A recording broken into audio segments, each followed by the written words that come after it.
You're listening to All Things 3D, where we talk about the world of fabricating, designing, and capturing in the third dimension.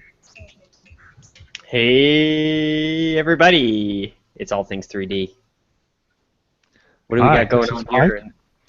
Well, actually, I thought I was actually running the video, but it's just a static image, but I can talk over it. If you remember last week, we talked about the video and the group that went into the the Neues Museum in Berlin and supposedly covertly scanned the Nefertiti, I think that's the correct way of pronouncing it, bust, and then put it online. Sure. A spectacular scan.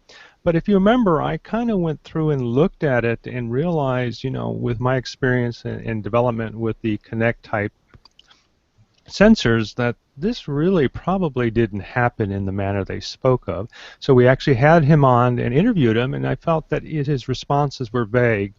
But if you notice, I went back and I'm going to fade to an article that just came out. But in the same time, I went back and I saw a couple of other responses, but notably an article from Paul, who we actually have here today, that very succinctly and in detail identified many of the things that I talked about on the show.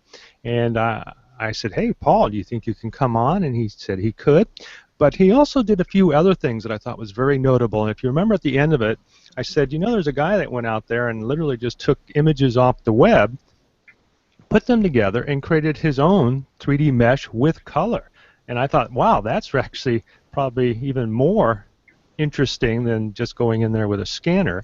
And so I've asked Paul to come on, and which we'll introduce here shortly, and talk about his process and also how that 3D or the texture, the color information, he was able to overlay over the highly detailed mesh and come up with an outstanding, and actually I'll show it real quick.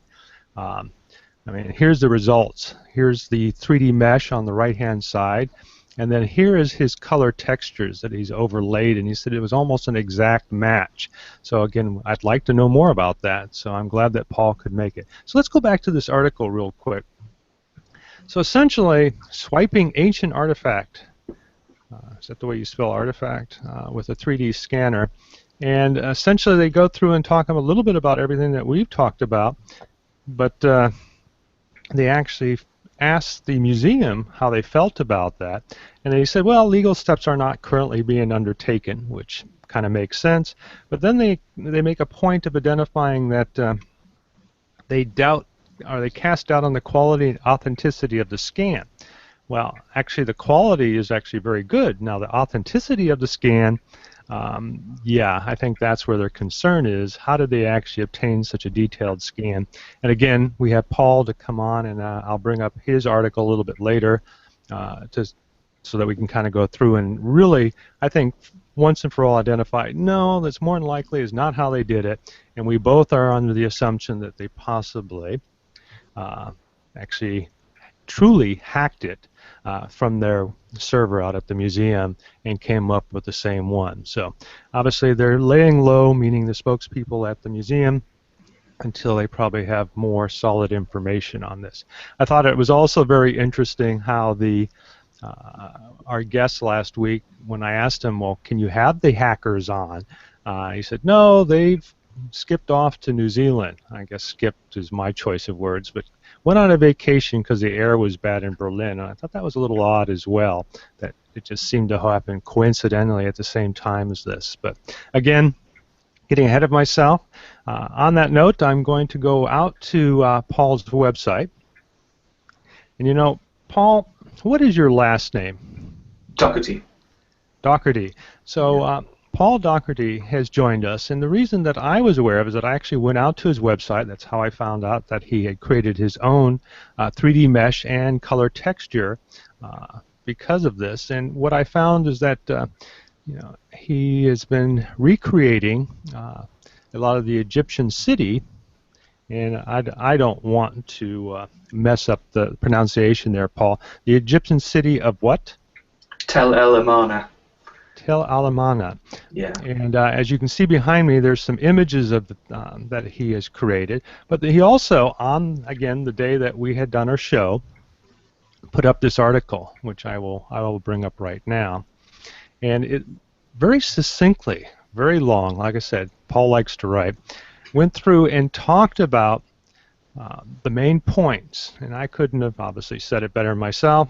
He talks about the scanner setup, the assumptions that it may not have been turned on, and if it was, why is it possible that we couldn't see it, the problems of scanning through glass, the scanning time, the resolution, and the coverage, which was something I didn't mention, but that's obvious as well. You have to have a lot of coverage. As Chris, as you and I know, trying to scan with the Scanect and the prime sense sensor, and then obviously now with the structure sensor, you have to engulf the object in order to get a complete scan.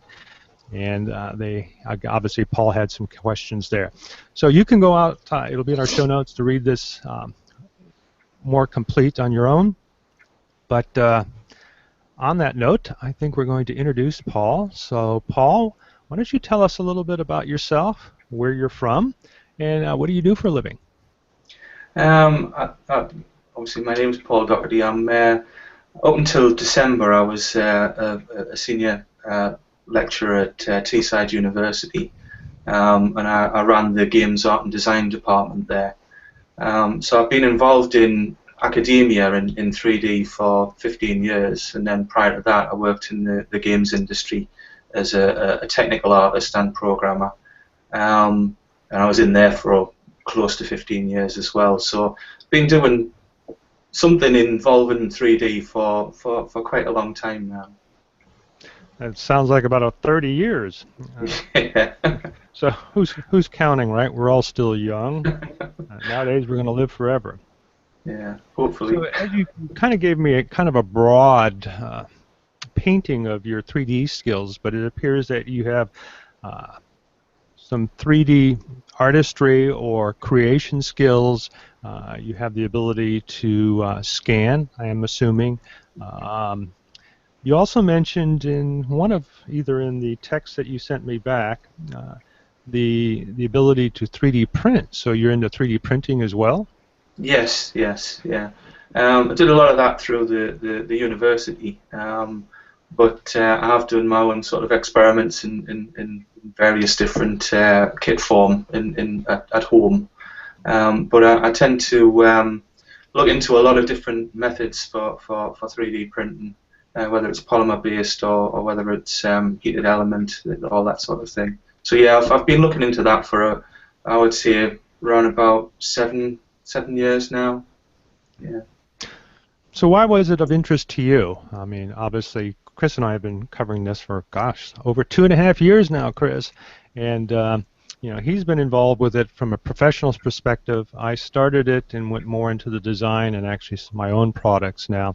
But what was your attraction to it? Mine was, hey, I can create these 3D things on the screen, but wouldn't it be neat to actually hold them? And I don't know, was that the same thing for you, or did you just have an interest Pretty in much, yes.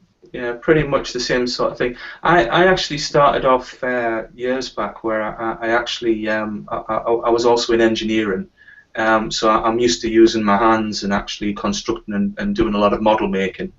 And one of the reasons why I actually went into the 3D side of things was because I actually didn't have enough room for a large workshop, all the the materials, wood, metal, all that sort of thing. So going into 3D was a way of having a virtual workshop where you could have unlimited materials because you just created them yourself. And then obviously by working in that field, I sort of went a bit more full circle, and I wanted to then start creating physical versions of a lot of the model creations that were done digitally. So it was very much it was going that full circle. Wow. And what kind of tools are you using in 3D? So are you using what kind of applications are you typically, like what environment are you typically working in 3D? Well, mainly I use 3ds Max. That's my main modeling tool, but I do tend to look at a lot of open source software as well. I have got a background. Obviously, I've used a lot of software. I've used I used to use software on the Silicon Graphics platform back in the day. Alias, Power Animator, Wavefront, Advanced Visualizer, that sort of thing. And they obviously came on and turned into Maya, as you see nowadays. But my main software choice would be 3D Studio Max. As far as photogrammetry is concerned, I tend to use Photoscan, which is a commercial package, but I also use Visual SFM and a number of different sort of bolt-on utilities that are more command line based. But the beauty about that is that you actually get a lot of control over it.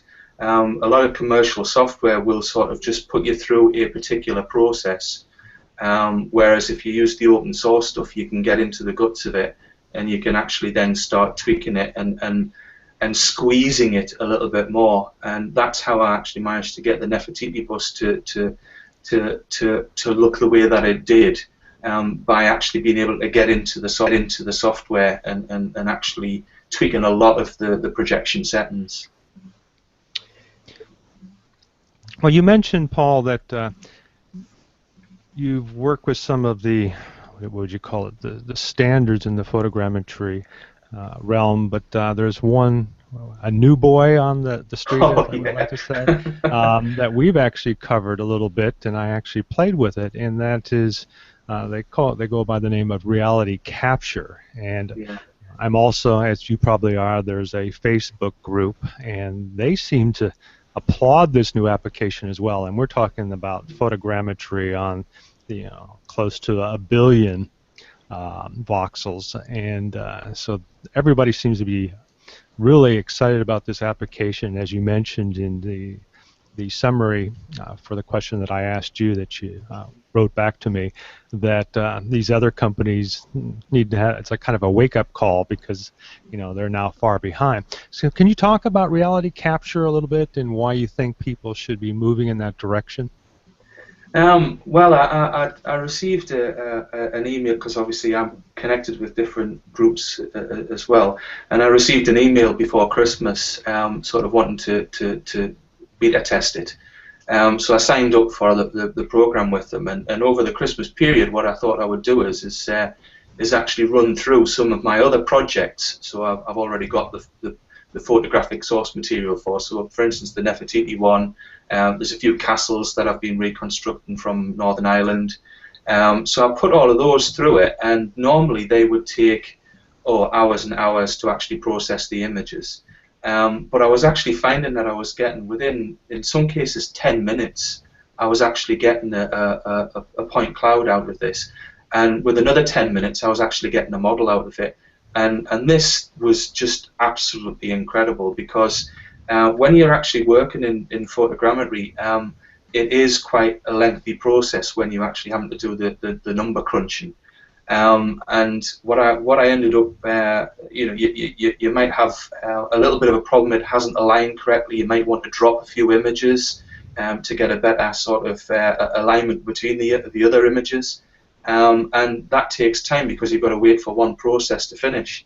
And so if you're waiting for 5 or 6 hours for a process just to find out that it's no good, you've then got to tweak some of the settings and then set it going again. Whereas with reality capture, it was just coming back with really nice models. They were very accurate as well, from what I could tell, comparing them with my other setup. But it was just the speed. And the very clean models as well. That was the thing that surprised us. So I mean, for me, that is it really is a game changer, that piece of software. There's no two ways about it. Now this came out, I guess, about 6 months ago. They were running a beta that was free. I don't know if they're still running the beta, but have they attached a price to it? I think you can now get it. Because what they're doing is they've got a number of different pricing options. But it looks as though the cheapest way is €99 for a month's license. So it's based on an actual time. You can actually get to use it unlimited for a period of time, but it's in the thousands of euros for that, which makes it prohibitive to the likes of myself. But what I would have to do is my workflow would have to change if I was going to use, say, a month's license worth, because I'd have to get everything prepped before then, and then maybe do the month's license. But that's only an offer at the moment, and I don't know what the pricing will change once that offer is up. Well, hopefully they'll stick with the subscription. That seems to be what other more expensive software has gone to as well. Let's transition into what I have behind here, and this is how you caught my attention initially, was your method of creating or deriving the bust of Queen Nefertiti.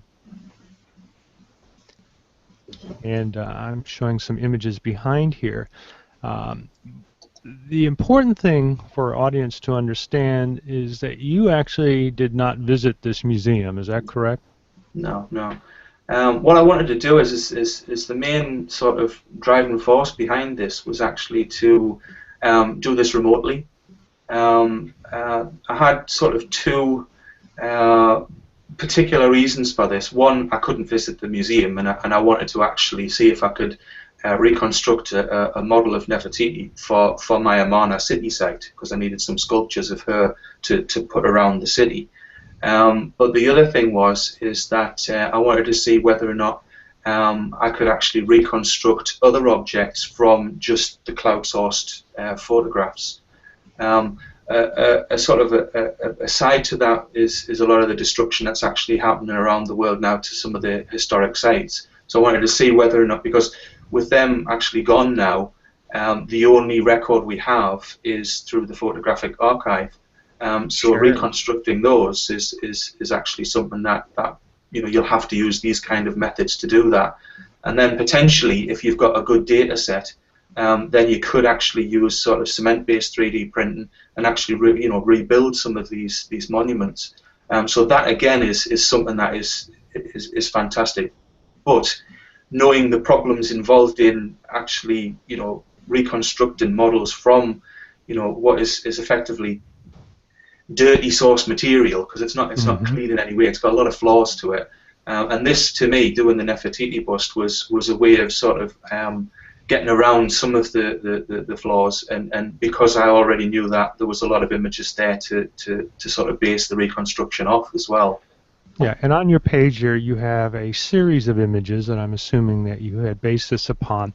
So one of the things that immediately comes to mind is that the image quality is different, the lighting is different, the color temperature is different, probably the focus is different on these, and this all had to be taken into consideration when you compiled them. And then I'm assuming, did you use reality capture on this, or was it another piece of software?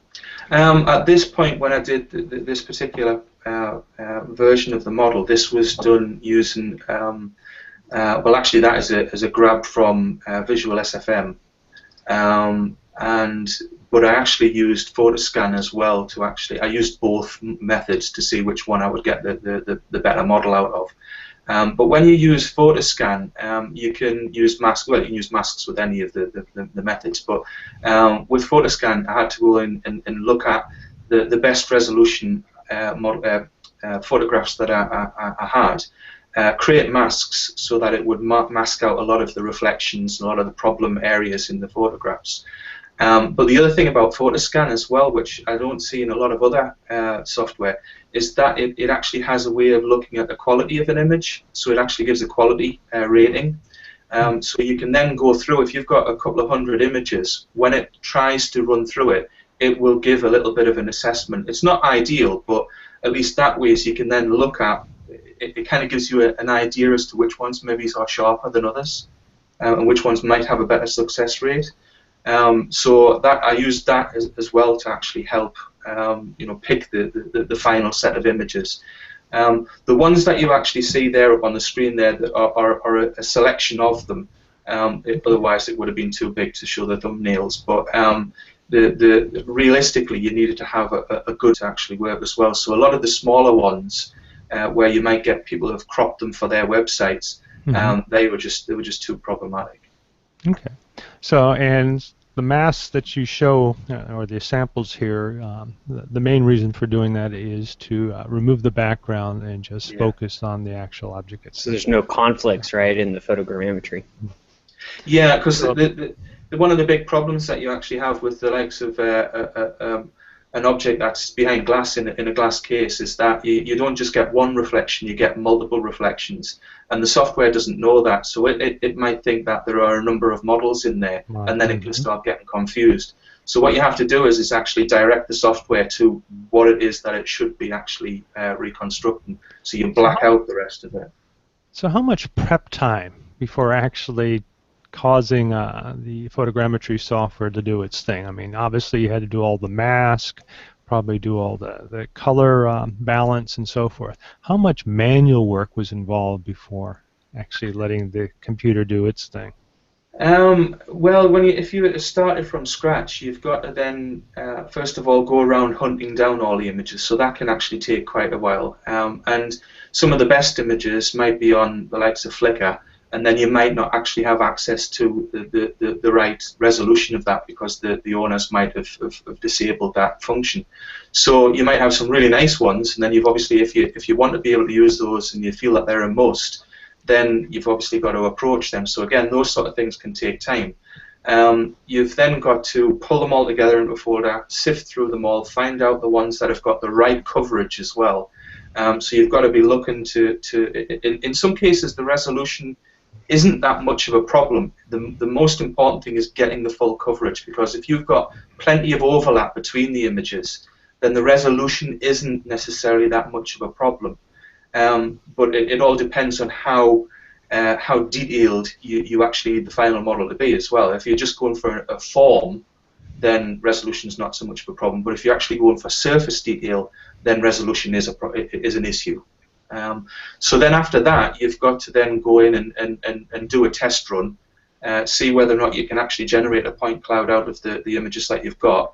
And in some of those cases, you might find that there are some images which are actually causing a problem with the actual reconstruction. So they've got to be removed from the simulation. So as you can see on there, when the earlier image you had where it just looked like an explosion, that was where all the images were actually in there. And when it actually did all its calculations, it just couldn't really resolve it very, very well. So what I had to then do is go through actually starting to pull out images. And in some cases, you can actually just then create sets. So where you know that there's a decent overlap, you can put those together as an image set, and then have just a chunk of that model reconstructed. And then later on, what you can do is then try to align all of these chunks together. The problem with that is that you've also got to make sure that they're scaled correctly as well. And working with point cloud data in its rawest form isn't actually all that fun, because there's not that many real good editing tools out there for point cloud data. That's correct. We're going to bring up a tool in a moment here. How many actual images, I know this is very a gross overview, but how many images do you actually need in order to create the version that you made? With that one there, I think I had around about 120 in total. But there was actually an awful lot more than that. But in the end, it was around about 120 that I got, because I had enough of it. Some of these were really high resolution images that I did manage to get from Flickr, and the coverage, the overlap that I would actually get was good enough to get a good registration with the 3D points. So it's around about 120 was what it ended up being. But there was a lot of experimental work in between all of that. And funny enough, Reality Capture managed to do it with a few less than that as well. So I don't know what algorithms it's using, but it's doing something very clever in there. Okay. So this isn't something that you'd want to tackle in an evening, right? No. I mean, this sort of thing it was trying to prove that it could be done. It was trying to see whether or not it could be done remotely as well. But if you were actually going to set up a photogrammetry shoot, you would do it under better conditions, and you would do a much more structured sort of photographic scan of the subject itself. Well, that would be boring because we covered that a lot. If you got lots of money, obviously you can create some stunning results.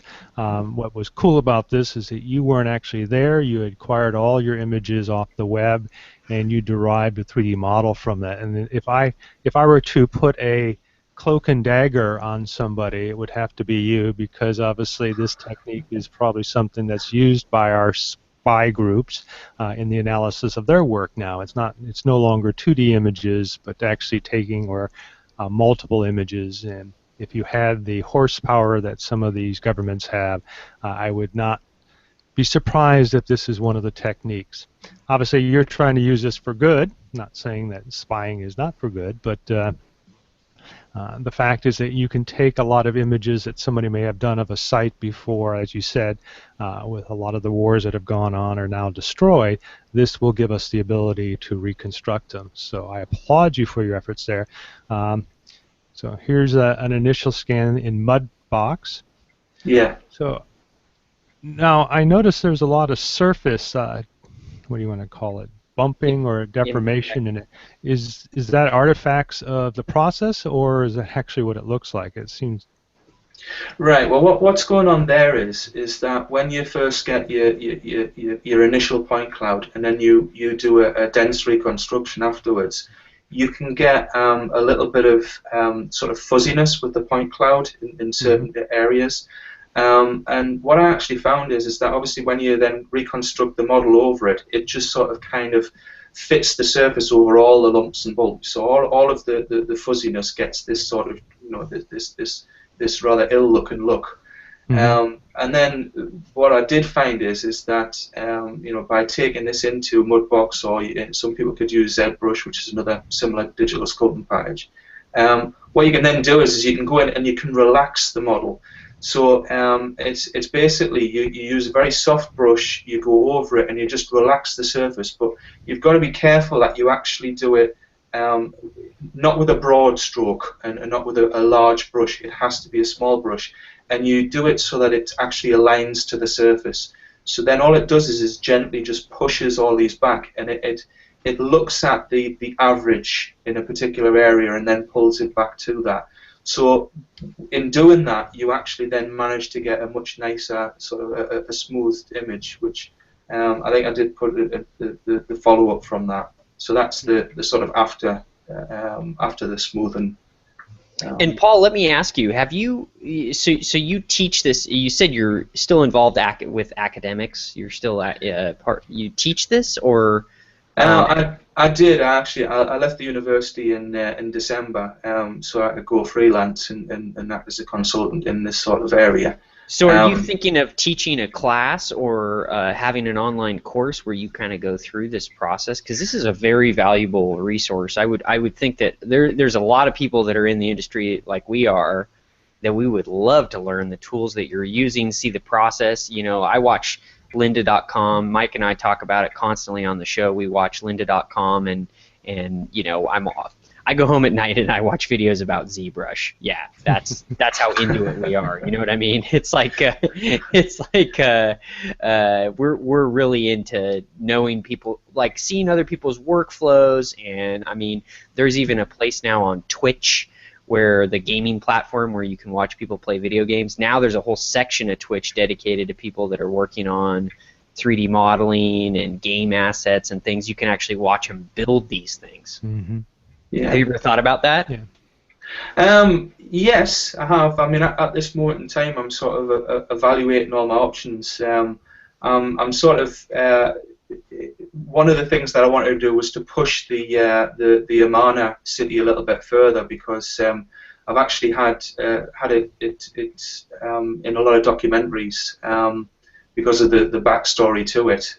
So it's the Amana city that I've got is actually an old model now. So what I'm doing is just going through and doing a full update on it, and then it'll be a lot of that stuff will be present on the website.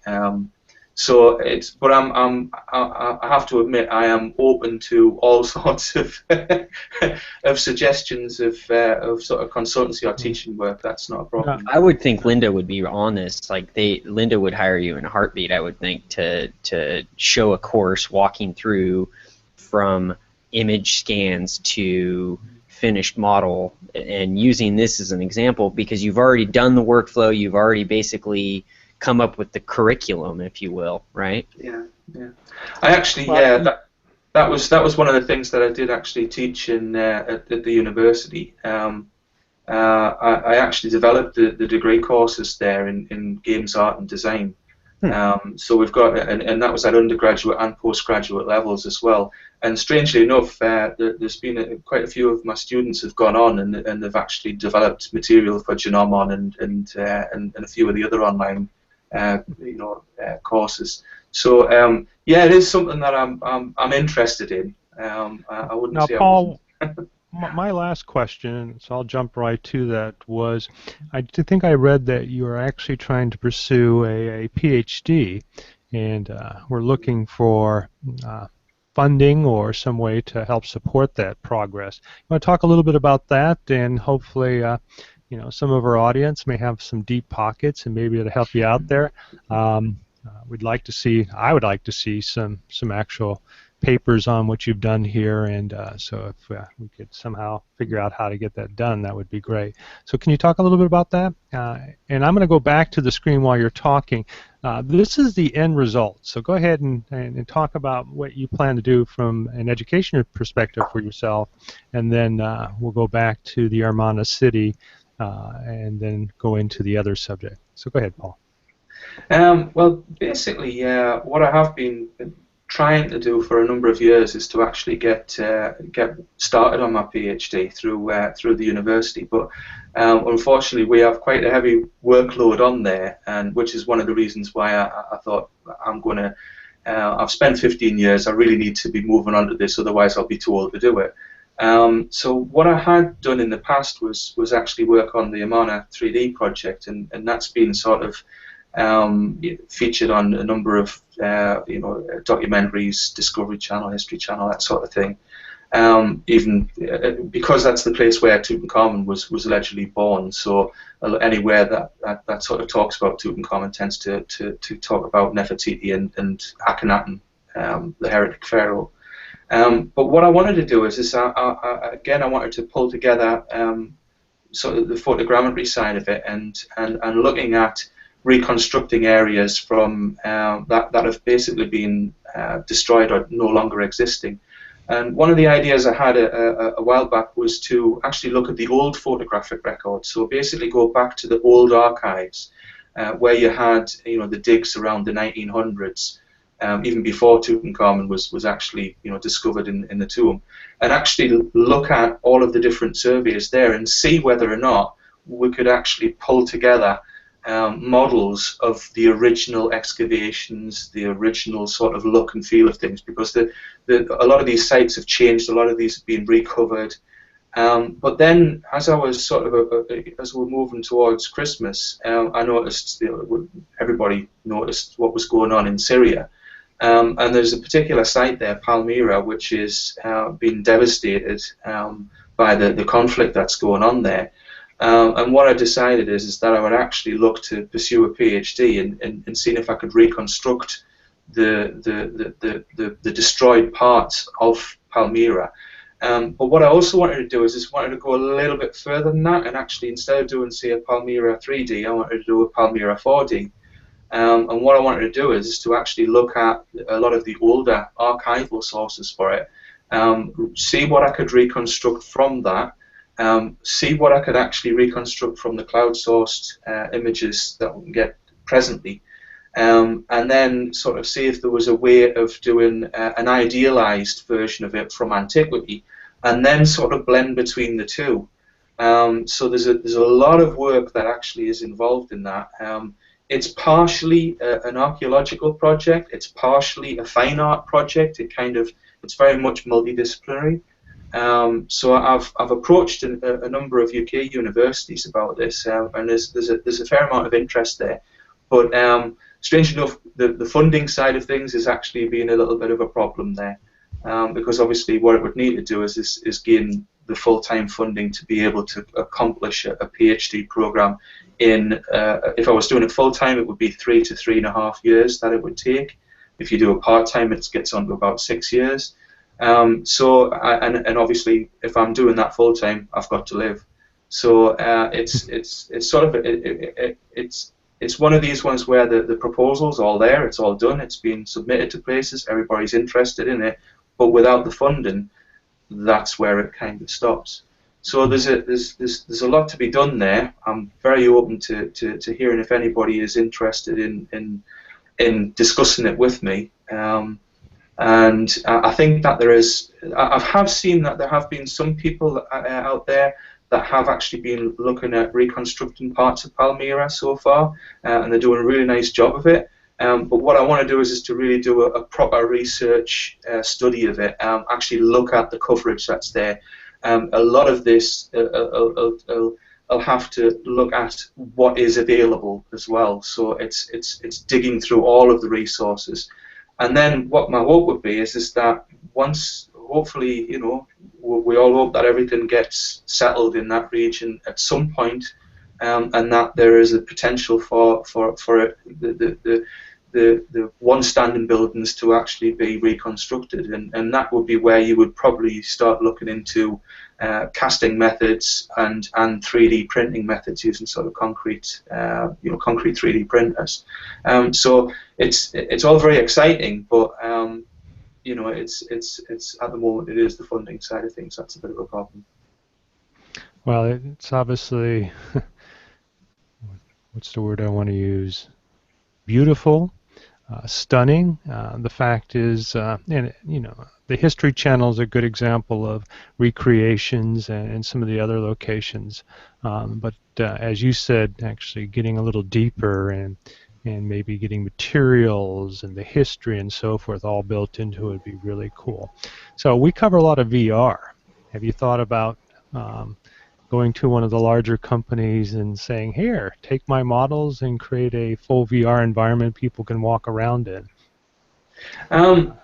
I've sort of, with me spending so much time in the games industry and actually seeing how the games industry and the VR industry have sort of, they started off as separate entities and have merged now over the years. And sort of what I want to do is to actually push the accuracy, and I think that's a little bit different to the making something look real, because it's to me the likes of the city construction, it's more important to us that it comes at it from more of the archaeological angle, so that it is actually, you know, real as opposed to a stylized interpretation.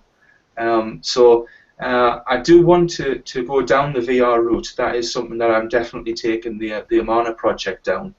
The Palmyra one, like I say, that to me is to try and get the reality in there first, and then I think that as almost a byproduct of it, it would be going down the VR route, because it's all well and good getting all of this information and getting all these 3D models, but if nobody does anything with them, then you know they end up getting locked away somewhere.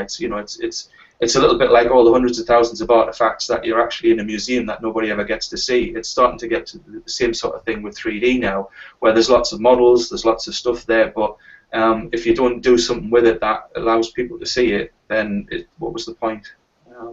So I definitely will be going down the VR route. I'm well versed in the software in that, and you know, it's the biggest problem you have nowadays is that there's so much choice.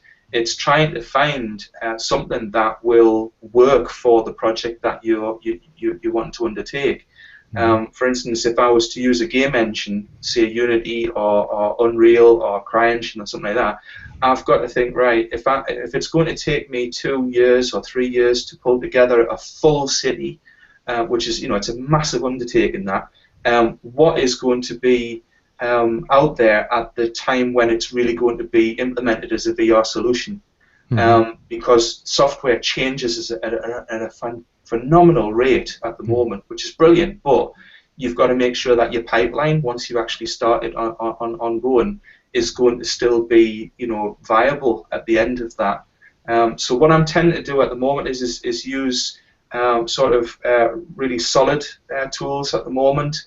Not really look at the engines as such, because I believe that nearing that point in time, that's when I'll start making those decisions. So at the moment, I haven't got exactly any favourites. I've got some that I'm familiar with and have used for a long time, but I haven't got any favourites at the moment that I know I would be using. So it's and like you said, there might be something like reality capture in the gaming engine. Actually, there's a play. I haven't brought it up yet on the show, but there seems to be a location in England as well that has come out with an engine now that's supposed to give photorealistic quality at gaming frame rates. So I'll bring that up in another show. All right, let me get into the last item, and I'll play the video behind us as we're going along. You know, other than your great, stunning model that you created without actually being there, and this is the video of supposedly Nikolai and his girlfriend who went in and covertly scanned using a Kinect scanner. And as you wrote so succinctly in your article, there's some doubt if this actually happened. And I tried to show that on the show last week, that the Kinect scanner really isn't capable of the quality. Now you're saying that they could have possibly used the RGB camera in it, but why waste creating something with a Kinect when you could use a standard camera, probably as good or better quality in your eyes? And one of the things that I noticed, if you look through this video, see it there? There seems to be two, maybe that's the sensors in the museum itself, but like two purplish where eyes would be positioned that show up once in a while when he's filming her. But again, these could be actual sensors that are being picked up by his camera that are stationary. But if you go through this video, you see that, as you made a point of, that is this thing even on? And the possibility it could be on, but I noticed that, and I showed a demonstration in our video, you do pick up, even with the cameras that have an infrared filter on them, some brilliance of the laser that's built into these things, and I don't see any of that here other than the reflection off the mirrored surface of it. So do you still believe that there's more to this? Yes. The thing here is that if I was going to do that, if I was going to go actually to the museum and do a covert photogrammetry scan, what I would do is I would probably get the likes of my iPhone, right? So what I would probably do is get my iPhone. I would look at where we've got the camera at the side there. Now that's a very small area. Now we know that we can actually get some high resolution images out of this. I'd put it in a pocket or something like that, and I'd use an intervalometer software on it, so that it would actually just take pictures at certain intervals.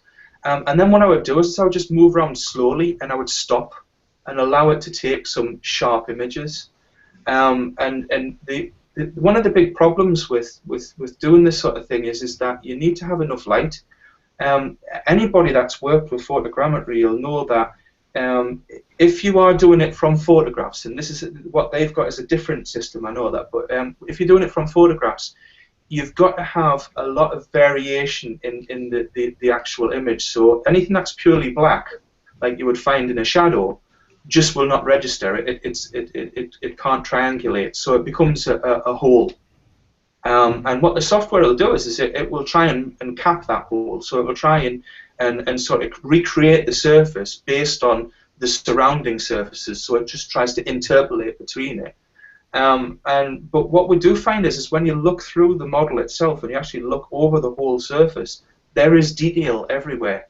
So that's a bit of a problem. So I would probably have gone in, used a camera, covertly like that with a high resolution, take a lot of snapshots. You could have that, that bit, an iPhone or a similar sort of phone could take a lot of, hundreds if not thousands of photographs. And you could even use video if you wanted to go down that route. And but you've got to slow the frame rate down to actually get the exposure right. So that would be a good way of doing it. With what they've got going on, everybody knows that the Kinect sensor itself needs a separate power supply, because there's too much electronics going on for it to drive it directly from the standard USB port. So you could get around that by getting some battery packs, the same sort of things that you would use to charge a phone with. So these ones that you can plug in and take around with you if you're going camping or something. So you could have a number of those, but then you've got to sort of store them. You'd either have to daisy chain them around. Then you'd have to have the laptop on you as well. There are some ways where you can actually, I think I've seen that there's a variation where you can use an iPad with an interface on it, and you can actually do it with that. But again, you've got to actually have all of this attached to you. Now, battery packs are heavy.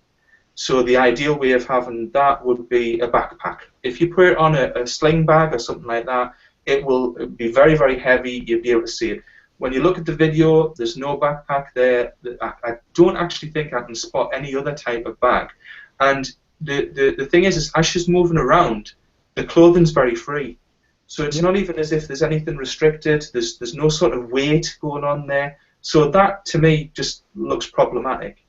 The other thing as well is that the actual sensor setup, so if you're using an infrared laser projector effectively, sending a pattern of dots. Now, you're bound to get some kind of reflection that's going to happen with the glass. So that's going to cause registration errors when the software's sort of working on it. Now, because the pattern's encoded, yes, you could effectively, error correct for it if you're clever enough to do that. But at the end of the day, you would be talking about a resolution which would be 640 by 480 pixels. Now, the thing about that as well is that 640, 480 pixels is fine if you're, I've got a little Nefertiti here, if you were actually going to have the camera up that close, 640, 480 would kind of, be able to, get enough coverage going on around it, and you'd have to take a lot of images, you'd have to scan all the way around, but at that sort of a distance. When you're talking about somebody being further away, because there's a glass cage around it, so when you're further away, the further away you get, the less coverage in the 640, 480 frame that subject is. And if you look at the actual detail on the surface, there's no way you could get that detail from even a pixel out of that 640, 480. Exactly. So it's impossible. Now, not only that, you've also got the position that the sensor is on the body. Now, it's around the torso, so it's around the midriff, all right? And it's got the actual the sensor from the pictures is on the lower end of it as well. So if you look at that, and you've got, I think, because they are on the side, you've got around about 57 degrees of capture area. So if you look at that, I think I've got an image on the website as well where I put a 57-degree angle up on it, so that you kind of see what sort of coverage you would be you'd be looking at. So that, yeah, that's it there. So you're talking about at that. As you move around, that would be what you would be seeing. So you're getting an awful lot of the column, but not just, you won't be getting an awful lot of the actual bust. But if you think that that whole fan is the 640, 480 frame, right? So it's only capturing a top band of that. So it might even just be something like 100 pixels that you're actually getting there, right? Now, if you move, the other thing about it as well is the coverage isn't, at that distance, it wouldn't cover the whole bust. So if you actually moved a little bit further back so that you got the full bust in view, it would still only take the top half of the frame, but even then, you still wouldn't get the resolution from it. And then if you look at that image and you look at the side view one, you can actually see that the way that the Nefertiti's headdress is it's pretty flat on the top. And yet there is a lot of detail going on there. Now, I've seen the photograph, I've looked through so many photographs to do with this, and I've seen people taking photographs of it. So I've got photographs of people taking photographs when they were able to do it. And in order to actually get that, they've got to have the camera above the head, because the bust itself is at eye level. So you've got to actually get the camera right up, And there's no way that that would have, been allowed there for a start off, and there's no way you could actually get that coverage with the position of that sensor at the moment. Now, I would love this to be real. I really would. But I wish that they would actually tell us how they did it, if they did it through this method. Well, my theory at this particular point is this was just a way, let's say, to pretend as though they had done it themselves. But the truth, at least I strongly believe, is that they actually hacked the server, obtained the file, and I looked up the laws in Germany, and it's just like in the United States. It's considered a tangible theft, and there is either a severe fine or even imprisonment for doing so. And so maybe there is some more work on their part going on to see if actually they did have a break-in or a hack. And if that's the case, then yeah, that's problematic in my opinion, because now you're actually breaking into property. But so that is my theory. That's the conclusion that I've come to. The scan is obviously great. Let me finish it off. I'll go back to your image. What you had done finally is taken your photogrammetry information, which is the color texture, and then found that you were able to overlay it exactly on top of the high definition model to create on the left here an immaculate three-dimensional object that probably, if you printed it out, would be almost identical to what they have in the museum. Is there anything that you had to do in order to do this, or you just essentially overlaid your texture information? And I'll give you a quick moment so that we can move on with the show, and then you're either welcome to stay on the show or I guess bid goodbyes. But so what? So give us a little bit of how you went about doing this little piece of taking their high-resolution mesh information and overlaying your texture. It was actually surprisingly straightforward. The best part about it is that obviously their model is really nicely detailed, and I do believe that it's derived in one way or another from the original source data and an original scan of the bust. So by actually having access to that, I wanted to actually see firsthand whether or not my model was as accurate as I hoped it was. So what I did is I just brought it into the setup that I had, their model, and I just scaled it uniformly. So it kept its full shape and its proper form, but I just scaled it uniformly so that it was the same size as the model that I actually had. And it didn't need much rotating or anything like that. It was pretty much exactly where it should be.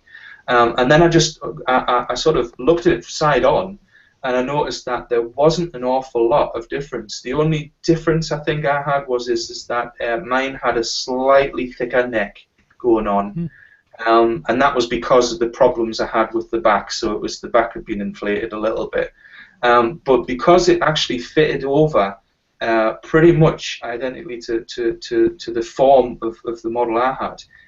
Then what I could do is I could actually use because I've got all the camera positions now from when I've done the photogrammetry. So what I could then do is reproject each one of those photographs back onto the surface.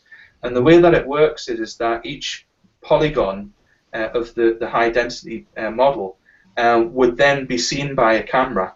And all it does is it just sort of basically takes that projection onto it, and where there is an overlap, it just basically takes an average of the color information.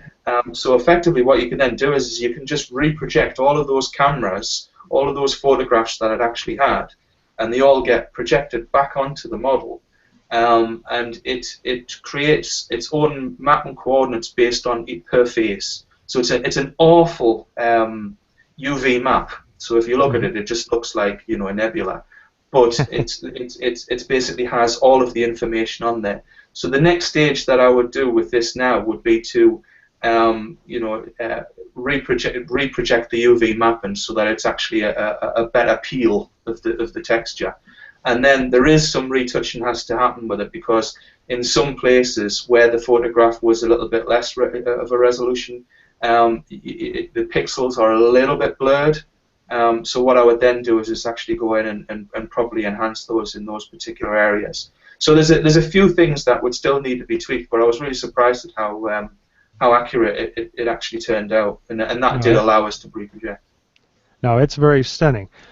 Okay, Paul. Well, I really appreciate you coming on. This was very informative, extremely in depth, and please stay in touch. And as mentioned, if you've got any further links for us to put in the show notes, somehow if somebody needs to get in touch with you, some way of doing that, if you don't mind, I'll put your email address in there as well. But this is very important work that you're doing, and the fact that you're able to take images from around the world and just combine them into a 3D model and derive textures like this, to me is, in my opinion, a more important discovery than going in there with a pseudo connect type scan. So Paul, again, I appreciate you coming on, and as I said, you're welcome to stay on. But Chris, I'm going to jump to you, and let's head off with our first news item. It's Week in Review. Today is March 4th. Thank you so much, Paul. If you haven't played Talos Principle, it's on Steam. Amazing. Oh, I was going to talk about that, Chris. Oh, amazing. I just played a little bit last night. Oh, yeah, I've played that game through, and it's an incredibly fun game. Make sure to go check it out. It's got a whole Egyptian theme to it, and it's a really fun one. So anyways, we're into the news. Week in Review here. As we normally do. We're going to have to move pretty fast here. Obviously, so Mike, you sent this one to me, and I thought that, man, we should cover this. This is an interesting top-down printer, Gizmo 3D printer, SLA DLP, is live on IndieGogo. For those that are interested in DLP SLA machines, this is a really interesting printer, top down. I have a hard time seeing the benefit of a top down printer, but maybe these guys know something I don't. They have a pretty funny little, let's see, if you go down to the bottom here in their campaign, they've got a, where'd it go? Oh, there it is. They've got a little diagram here showing comparing top down to bottom up printers. The thumbs down being the bottom up. They prefer the top down printer. And one of the interesting things about a top down printer, obviously, is your projectors on top, or your light sources on top rather than from the bottom. But one of the hard parts is you need that surface of the resin to be the same. You need it to be topped off perfectly. It's got to be perfectly flat and undisturbed, as compared to the bottom-up, because bottom-up printers, the top of the part, if you will, is actually the bottom of the build vat. So it's a lot easier, I think, to keep it flat, but who am I to say? So they have 3 models. They've already raised about half of their goal, and have about 25 backers. And the units start at about $2,600 for a full-fledged unit with a projector. So if you want to get in on the SLA DLP top-down printer, $2,600. Yeah, my only concern, and stay on that image there for a moment, is the construction seems almost like a garage construction. We've seen things from like the Form Labs and some other companies that seems like a more polished application. That would be my only concern. Is the finish? I think these. Well, and anymore, you would be surprised though. Is these extrusion rails? I mean, so many projects. I would say probably, Mike, the last 5 projects that I've worked on building machines, or even my greenhouse in my backyard, have all been aluminum extrusion rail based. So a lot of this is production. It's bringing the cost down because the extrusion rails are widely available. They're standardized, all metric hardware. There's so many benefits of going to the extrusion rails. Yeah, I don't have a problem with that, but it just seems like it's a half-finished product. It's not it no definitely doesn't have the covering. consumer. They haven't gotten any like injection molded housings or anything Right. like that. You're right. Yeah. So, Yeah. but So who knows? That may come down the road for them, like when they actually launch the official product. Who knows? But yeah, this is how it stands now, and it's weird because they don't really look all that enclosed. Like they don't have the UV polycarb or anything surrounding it. Exactly. I don't. Yeah, so I don't know how they And expect plus, the without resin not your to get resin cured. being protected, as you're aware of, I mean, you've got dust and everything else that, I don't know. A little concerned from that perspective. Their FDM printers that they were doing beforehand had a similar look to them. So I'm a little concerned from that perspective. But supposedly the prints are okay. But as they mentioned, most of those prints are very tiny. And Okay. it was kind of they started the video like they had all these problems with their FFF printer, right? And so they went to SLA, and let me tell you, I run both printers all day long now, and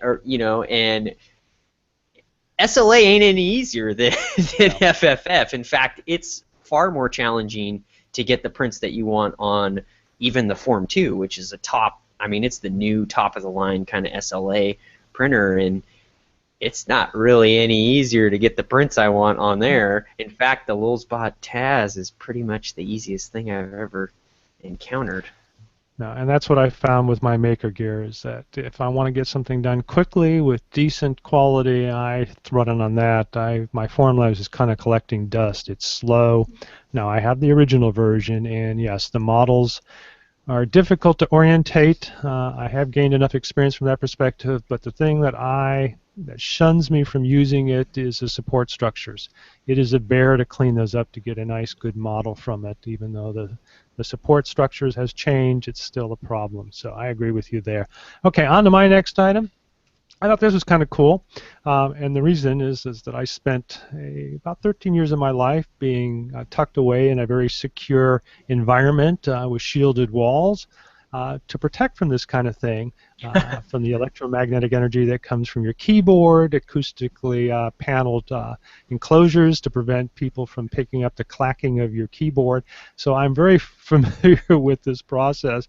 But yes, I think that's kind of cool that they're able to detect not only the electromagnetic information from the motors, the stepper motors, and the pulses, but also the sounds. And from there, they can determine the orientation of the motors, and then from there derive the actual print. To get down to it, you're welcome to read later on. It talks about the different types of process that can be used to analyze it, but they used acoustic, and this little printer here, and this is the original. This is the reconstructed, and then after post-processing, and then they printed it, and they came out with an almost identical likeness of that key. So better watch it. Might get yourself a sound enclosure if you're doing anything that real secretive. Yeah, put some acoustic paneling up. Yeah, or even put up decoy. Yeah, interesting enough, this is on the kind of the same topic as my uncle who works for Boeing. He's a senior engineer there, and he told me a few years ago that apparently with computer monitors and keyboards, there is actually a rating that the government gives, or there's some sort of certification. I don't know if it's a private laboratory that does it. And you can look on the box of your monitor, and there's actually a special certification on certain monitors that, like government institutions that work with classified material, they're required to have this certification because That's it correct. can leak information that, it's not necessarily on LED monitors. It was more, No, I guess, it's on LEDs as well. but I guess it more had to do with CRT monitors, was where it was originally for design, like this certification, because there's ways of snooping on the information, the light that's bleeding off. Even if you can't see the screen, you can pick up like the what's coming out of the CRT with a dish or something, And apparently spies have been using this for years to figure out what's getting projected on the screen without ever seeing it. You know, they'll have a little bug somewhere and be able to pick up keystrokes and stuff like that. The actual process, since I used to teach that, is CRTs used magnetic energy to deflect the beam. And it's detecting that magnetic energy, which if you had sensitive enough receivers, allows you to determine where that beam is in time. And if you remember the old days, it was either on or off. So it's very easy to determine if you were able to determine the position of that beam. If it's either on or off, you could determine what kind of character was being reproduced. And that's what they did. They recorded it and then played it back. As time went on, they could record the intensity, so you could actually form pictures. So yes, very aware of that. As mentioned, was in a sealed room specifically for that, and all of our equipment had to be certified. So on to your item, Chris. Awesome. Yeah. Well, I just went further into what you were telling me, and and this was UCI News. It's kind of the same. It's based on the same thing that they had picked up. And again, they're just talking about, it's the same article, same story pretty much, and just talking about how they are using acoustics. Even a phone, you can pop that in a room and pick it up and reverse engineer, somebody's product. So they're talking about corporate industrial espionage. Yeah, kind of interesting. We picked up on the same thing. Very cool. Seems that we have a tendency to do that. All right, well, I'm going to move on to my next item. Sculpteo. I don't know if you're familiar with them. I am. Not always. Actually, I have been dissatisfied with my experiences with them. One of the things I notice, I do SLS with both Shapeways and Sculpteo. The same identical files sent to both of them. I found that the material was thinner with Sculpteo, and I don't know if that was intentional or just the printers, but they're almost identical type SLS printers. So I kind of felt that they were thinning them intentionally. I also had an issue. Supposedly they have a San Francisco office, but the point is that's just, even though they have a few printers there, they don't have all their printers at each of their physical locations. So some things had to actually be printed in France, which is their main office, and sent via plane back to the United States in order to expedite the process. And obviously they seem to be absorbing the cost, because I didn't have to pay the international flight for next day. But it was a problem for me, because I was hoping to go in the office in San Francisco and pick something up, and that was not it. So other than that, it appears they've made a deal with the people behind the Carbon 3D or the clip process. And behind me is some of the parts made from it. And I have joined their beta program. So we'll see when I'll get my chance to actually send them something. They have a bunch of materials, but they didn't actually identify all the materials in their article here. Some of them are actually of elastic properties. Some of them are more like a polycarbonate, and then also they say they have a glass-filled, what's the word, nylon? Does that sound right, Chris? Yeah, glass-filled nylon as a resin, though? Yeah, that's what they say. Again, they didn't identify specifically. I was hoping to actually have that information. But if you're wanting to see about getting parts done on the clip, and if you remember, the Carbon 3D process is much faster than others, so this should get you parts back very quickly. Were there any other advantages? Was the detail any better than any other SLA? These parts look pretty clean. I don't know what other advantages. They supposedly have multiple materials. No cost yet. As soon as I send something up there and get a cost on it, I'll report it back. I have a feeling it's probably going to be many times more than other processes. So don't know, but just if you're interested in the clip process, it is now available through Sculpteo, or will be available. All right, Chris, on to your next item. Okay, and then another big service bureau. This is in our section 3D in medicine. And this one came up, Materialize, who's also kind of a bigger service bureau. And I've heard good things about them. and they specialize mostly in SLS, and they have a person that works there that lives with scoliosis. Can you expand the image or the video? Yeah. Let's bring that up. Vanessa Palsenberg, I think is her name, and she lives with scoliosis and has a crooked spine she's lived with since she was at least 5 years old, I guess. And this video shows that she took the CT data, obviously, and then converted it to something that she could print in real size. And then we'll just fast forward here since you can't. And here she is. She pulls her spine out. Look at that. Oh, man, is that gnarly or what? That's real size, so she can like put it next to herself. Put it next to herself and see the wow. So, you know, if they were going to do any sort of operation, I guess she's already had operations. She's already done a lot of stuff to try to mitigate this problem, and is what she says in the video. And so, you know, if she was going to move forward with anything else, you know, now at least she has a model that she can have as a 3D visual. So it's just saying, imagine the point of the video is imagine if more patients and their surgeons could experience their anatomy in 3D is how the video kind of closes. So, well, as you know, and I'll jump to my screen very quickly. That's kind of what I did for somebody that's very special to me in life size.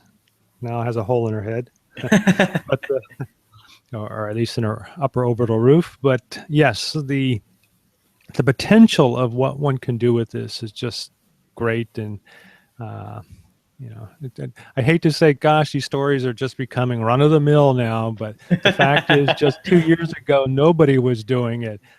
To me, is just fantastic. So thank you, Chris. All right, on to my next item. We are now in our Scanner Darkly, and most of our episode was about scanning. So I'm going to do this very quickly. Disney had a patent awarded to them for creating a scanning process and a high-resolution 3D printing process, but it's not what you think. Essentially, their scanning process, because most scanners, unless you spend a lot of time, as Paul mentioned, it's a lot of work to get a great scan. So instead of creating high-resolution scans, they create low-resolution scans of the object, send that scan data to a server that then tries to come up with an identity of that scan, searches a database for the high-resolution original scan, and then uses that to print. So they have a patent on that. So essentially, it appears like it's in three-dimensional, what do you want to call it, observation or inspection system that they then can take to an inventory to create it. So let's say if you put in a picture of some Disney character, they probably have a repository of images or images of 3D models, and then you could have it printed. So can you imagine some pretty cool. Some big kiosk somewhere where you put in an object in a tray, and then you go out and back in an hour, and then there's a model of that. I don't know. Yeah, I mean, it's like the zoo, when you went to the zoo and got the little wax things, right? The little wax models. I mean, we got those as kids. I mean, that was awesome. That was like the highlight of my zoo trip. I think that's the only thing I even remember of the zoo when I was a kid is the wax thing. I don't even remember the animals. I guess I didn't go to such a deluxe zoo. I was lucky if I could go buy a plastic one in the gift shop. So, the other thing that this might bring to is, when 2D copiers came out, what was the thing that a lot of people did? Scan their butts. Oh, yeah. I won't go any further with that, but I could see the potential of misuse for something like this. Okay, Chris, anything else in the Scanner Darkly? You've got one item. Well, I think we'll just cover this real quick. We covered it last week on our show, and we've got I have some anecdotal information on this. He has anecdotal information on this. You can cover it. This is Sweep. This is the scanning LiDAR for everyone. Went live on Kickstarter. We covered it's the early birds are gone, but they've got units for $229. It's looks like a fairly high quality product. And for $229 to get LiDAR of this level is kind of a new deal. So here's the unit. They've got it all the CAD done. They've got prototypes. They've got specs on it. It's all figured out. It's ready to roll. This looks like one of those really finished products. Oh, what do you got there, Mike? Your Roomba. One of those too. No, it's actually a Neato, which has pretty much the same LiDAR system built into it. So it's been around for a while. They've just enclosed it. Now, this is what I wanted to talk about. Is the CEO of this was actually one of my clients. He's actually from Santa Barbara. Oh, so I didn't know if you were aware of that. We've talked to him before. Actually, we've actually met one of these guys. Yep. Yeah, and he's a super cool guy. So the other thing that will be very interesting is that housing you see there is part of the clip technology. They're one of their, what do you want to call it, example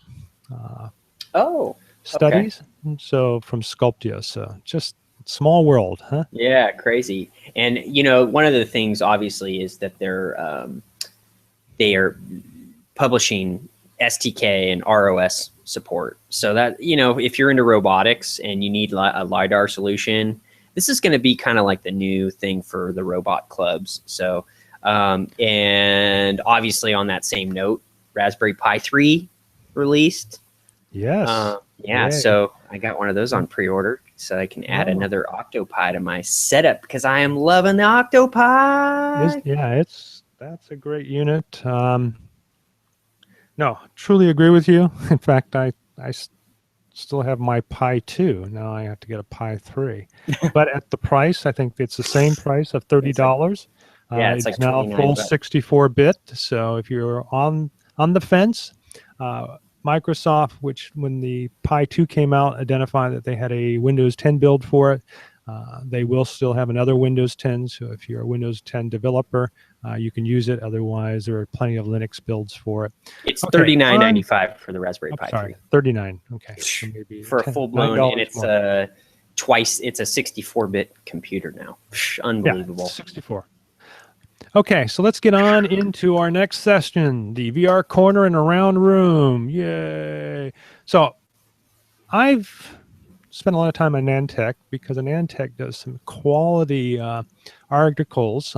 They're more of a, what would you call them? A high-tech blog. Industry publication. But they're actually, most of the writers are actual engineers. They have an engineering background, so their testing and so forth has a certain level that you don't see in a lot of the other blogs like Engadget and so forth. So they had an article on the pre-orders that are now being taken by Microsoft, but what actually caught my attention was the fact is this has a breakdown that I have not seen before, and they actually have the different parts. So if you wanted to see the number of cameras and sensors, you can see that here. The projector, the lens housing. So it's all broken out now. As mentioned, the pre-orders are being taken, but keep in mind that's a pre-order for a $3,000 product. There was some concerns that you can only get about 3 hours, but I have heard since then that you can run a power pack to it. So if you wanted to go longer with it, that is a possibility. It can be powered through its USB connection. All other sensors are done by Wi-Fi and Bluetooth. The thing I have, because I'll jump right into my next item. Let's see, did I bring that up? Did I miss it? Is actually it's your item. Why don't you jump into it? Was this one, and the other thing is that Vive, as you know, last week we talked about its pre-release.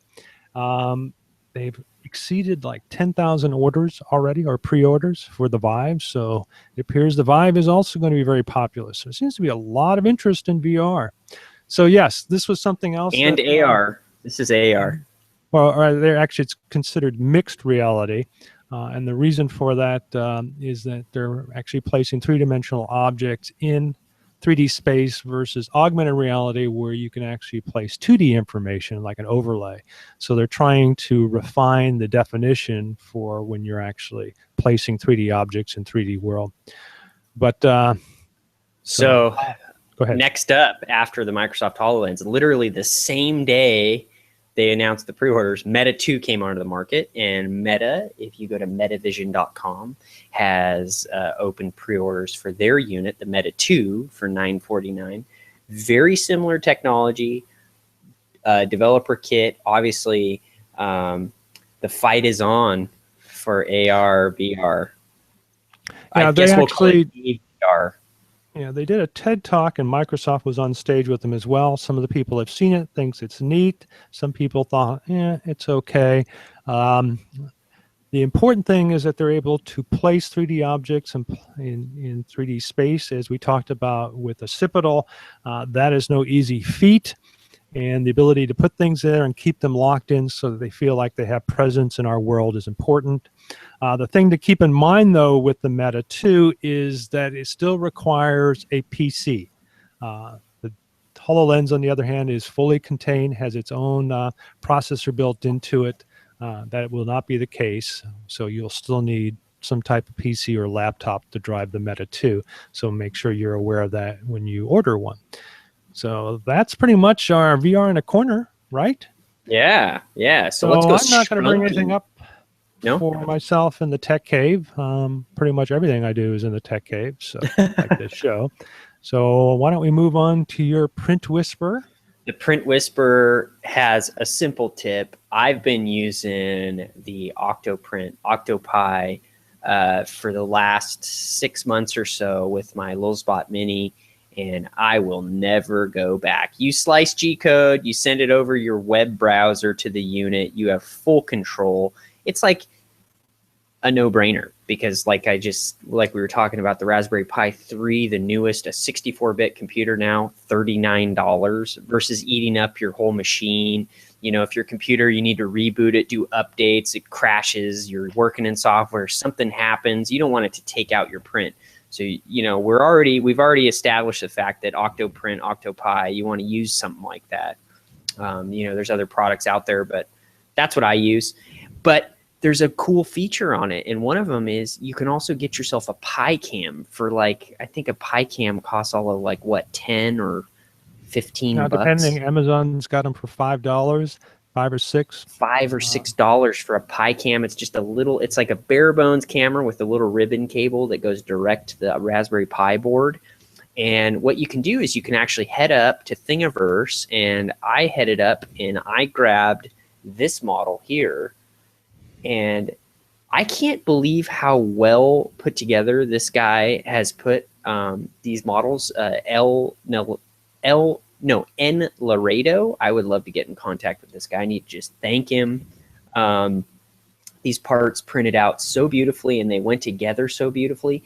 You can even print out the bolts, or the bolts. You can print them out, and they screw into the housing. I mean, I used M3s because I had some, but it poses right. This one fit right onto my Lulzbot Mini, and it lets you pivot and position the camera exactly where you want it. And then what you can do is you can head into your Octoprint. So I can just go into my Octoprint here, and you can set up this time-lapse configuration, and you can actually have it take like on Z changes. So every Z change at every layer, it actually takes a shot, a snapshot. And you can fully you can fully view the bed, and then you can take these snapshots of your parts, and it's just amazing what you can do with the Octoprint for under $50. You have a full-fledged computer that can control it, and a web interface. You can send files from anywhere, including outside your network. So if you have this exposed to the outside, you could have your printer ready to go and waiting for you, and you're at home, and you send something to work and zip it up, and there you go. So you know, it's a really good way to go. Highly recommend getting yourself a Pi Cam and setting up a camera on your machine, because it's pretty fun to put these little time lapses together. Yeah, I totally agree with you.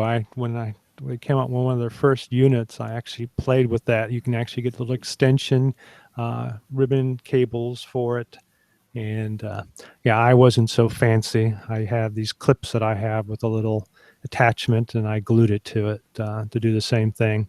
But yeah, very, very neat. All right, on to our schedules. Dun, dun, dun. Not a lot going on in the, well, not any more than what was in the schedule last time, but it appears if you're in China, big TCT Personalized Asia 2016 in Shanghai. And then we go right into the Ukraine for their Infotech. Not familiar with that. Let's see what comes up. So if you're traveling the world for tech, obviously, yeah, it just seems like general tech that also includes 3D printing. And then in our road to VR, the only thing that I found notable is South by Southwest. It doesn't necessarily specifically have anything about 3D printing, but as you know, last year I went and did a roundtable discussion with them. So they do have a little hacker thing that they have outside one of the large theaters there. So there is a presence there. Most of South by Southwest is apps and other things like that. Have you ever been to South by Southwest, Chris? I have not. I have not even been to Texas, like, properly. Well, I haven't even been to Austin properly. Like, I've flown through Texas, but I've never actually, like, visited and spent time there as an adult. yeah, So well, I'm looking forward to going to Austin one of these days, and maybe, hopefully, making it out to South by Southwest one of these days. Probably not this year, but maybe next. Well, it is an interesting event. I would not say that it's something you're missing, especially from being from California. A lot of it reminds me of California. The event is so big now that it really was difficult to get around. Best thing is use Uber to get there. I wound up going later than I expected, so I had to get something that was almost 30 minutes away for a hotel. So that didn't add to the fun. But once there's some cool stuff. Went and saw the Capitol, which is in Austin. That was kind of fun. But the other things that are going on that are not on the calendar, but will be in our show notes, is the Rio 2016. I don't know why we weren't invited back this year. Don't know. But we did cover it last year. Maybe we just didn't have the right approach with Autodesk. We went around and talked to a lot of the people on the floor, which I thought was pretty cool. We still have last year's. A lot of the same people will be back this year. And so if you have a reason to go to Real 2016, which is in San Francisco, it's in a cool, I almost want to say rundown, but that would be kind of harsh. It's an old environment. What was it? A naval base or something like that. But here are some of the speakers. Appears that Jeff is going to be speaking again. Sid Mead. Oh, that's interesting. So if you're interested in heading out there, it is in San Francisco. So if you're in the Bay Area, if I remember correctly, I don't think there was a cost to it for attending, but I could be Not wrong. last year. This year, there is. Oh, there is, huh? Yeah, see, I have to go to like register. Yeah. So what was the price, do you know? And it's sold out. It's I thought it was it was like a $950, I think, to get in. Yeah, kind of a So kind of a little on the steep. very interesting. Yeah. I could probably get back into it, but I'm kind of burned out. I traveled too much last year. So I'll see what happens, but a lot of the same people that we saw last year are back there again this year. Gosh, all kinds of great names. So yeah, if you're in the Bay Area or somewhere near California, or just want an excuse to go to California, this might be perfect. And then hang on, because the next week after that is GDC. Gamer Development Conference. Whoops, that's not what it comes up. You don't want. There we go. Which is the 14th and 18th. I will be at that. So I am going to be spending time there at GDC. So if, again, you wanted to hang out in California, this is a good excuse. It's at the Moscone in California. Moscone? So if you're into VR, they now have a special section on VR. If you're into gaming, obviously, it's always been for that. One of the things I noticed, because I actually had a booth in 2007 or 8, can't remember exactly, when I was trying to attempt at doing a documentary on video gaming addiction and interviewing people there, it was an experience. And a lot of new tech is shown here. It is mainly for developers, as identified. So many people who are in the developmental community, artists, so forth, come here with resumes to meet some of the people, but they do show off a lot of things, and all your big hitters like AMD, NVIDIA, graphics card people will be there, as well as the main engines like Unity and Epic.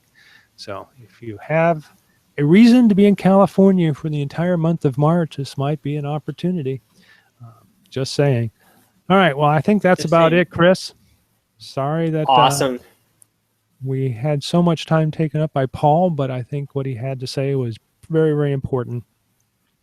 And I thought it was very cool on his approach to creating, and I keep pronouncing it incorrectly, and my wife has to keep correcting me, and I still haven't learned.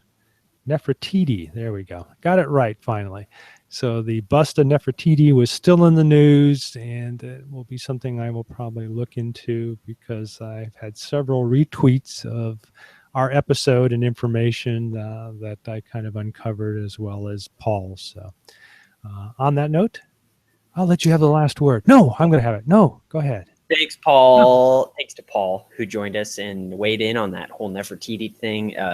Really great learning all about kind of his process. I really would be interested to learn to see his process kind of more hands-on, like actual see screen caps of like how he's doing that. What is this? Just play that in the background for you as you're talking. Guys, they're doing the carbon 3D. Oh no, they're on EOS machines. Yep, they're showing that, but prototyping a bow tie. Prototyping, that's what they do. But it's kind of funny because there's Tyson. He's the one that has created the products using the clip for that product we just talked about on Kickstarter. There it is. There's your Carbon 3D. There's the actual machine. Mm-hmm. Cool. And we obviously thank all of our news sources for continuing to cover all these great things. Of course, 3Ders.org. 3Ders.org. 3D and print industry, blah, blah, blah, blah, blah. All right. And we will look forward to meeting you again next week on All Things 3D. Bye.